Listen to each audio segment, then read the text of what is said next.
Okay, it's our fourth video on the UK, and this is really looking at some of the recent changes to the UK economy. And this is really focused around large-scale infrastructure developments and this idea of a north-south divide, which hopefully you heard about and you understand.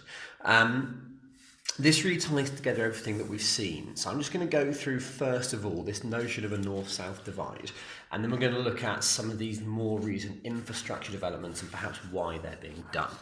So I'm going to show you a few images.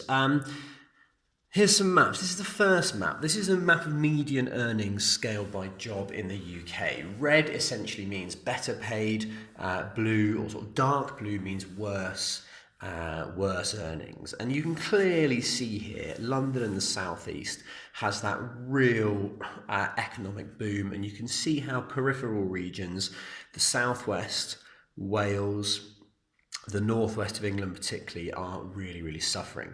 Interestingly, even coastal regions around the southeast are suffering as well.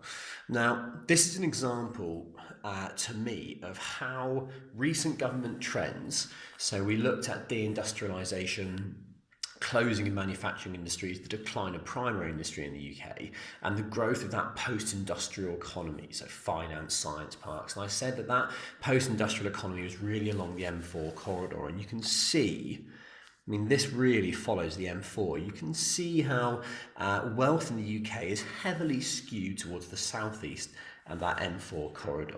Now, just to illustrate this, here's another map, and this shows regional gross disposable income by household. So essentially, it's the amount of sort of disposable cash people have. And again, you can see a divide about here. South of the country, so that's London, sort of the southeast, East Anglia, southwest, has far more disposable income than the areas to the north. So this illustrates how, as a result of government policies and globalisation and the shift of industry towards the southeast, there's been a real skew in terms of the amount of money in the country. And this actually can be illustrated in a very interesting way. And this is a map of life expectancy across the UK. Now, we normally look at life expectancy on a national level, but actually if you break it down to county levels, you can see the disparity. So the highest life expectancies are the lightest colours. And again, you can clearly see in this region here, we've really got much higher life expectancies in the southeast than we do in the north, and particularly in Scotland. And again, we can pick out places like South Wales. They're the areas of rural decline I talked about in the last video. And that really shows how this rural decline, this loss of economy, has led to social impacts, and this is really going to affect people's quality of life. So this kind of illustrates this notion, this concept of a north-south divide within the country. And it's really important, when we look at this and we look at strategies to try and reduce this, they're not so dissimilar to strategies to try and help LICs develop. Because all we're doing is saying, right, well, some places are less developed, and here are some examples of why they are. Well, what can be done to try and support them in becoming more developed, more wealthy, and perhaps improve their quality of life? Now, the exam would really focus on the idea of large-scale infrastructure projects. So this would be a government-led things to try and boost the economy. So just a couple of things. First one to look at is the location of major ports and airports in the UK.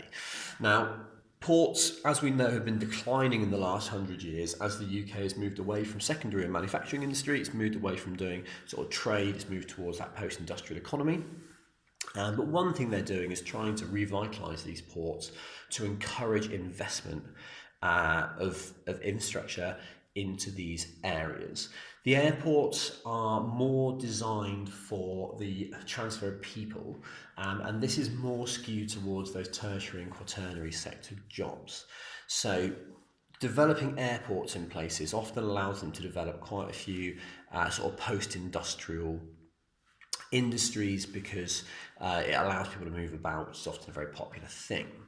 Perhaps the most controversial large-scale government infrastructure project of recent times has been the proposed HS2, High-Speed 2 rail link, which at the time of this video is going ahead. And the idea of this is it will be a high-speed rail link from London up towards Birmingham, Manchester, Leeds, and in the future, up to Edinburgh and Glasgow. Now, the logic of this is that, in fact, if we compare this map to the map of wealth here,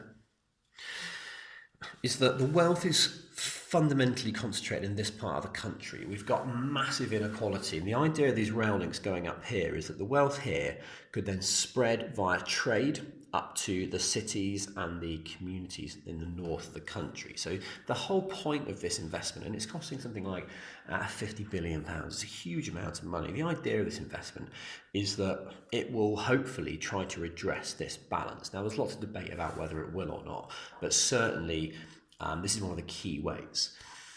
Another way, if I was being asked about this in an exam, another way the UK government is trying to redress this north-south divide is by improving broadband in rural areas. If you have been to Cornwall or parts of Wales, often the quality of the internet is far worse. Now, if you're trying to work from home, set a business up, it's very hard to do that these days without good quality internet. So there's a really big investment from the government in better broadband in peripheral regions, and the idea is that will improve the economy, social indicators and quality of life in these peripheral regions. So this really ties off the section on the UK economy, because essentially these situations and what's going on now is as a result of government policies over the last 50 years and globalisation. So hopefully you can appreciate how this all ties together. In terms of the kind of questions that you might be asked about that I'd be happy to answer, things like describe the improvements in infrastructure and explain why these have been needed. So that's linking back to the north-south divide, and explain the north-south divide and discuss the options to resolve this. And again, they're the kind of things I think you need to know about.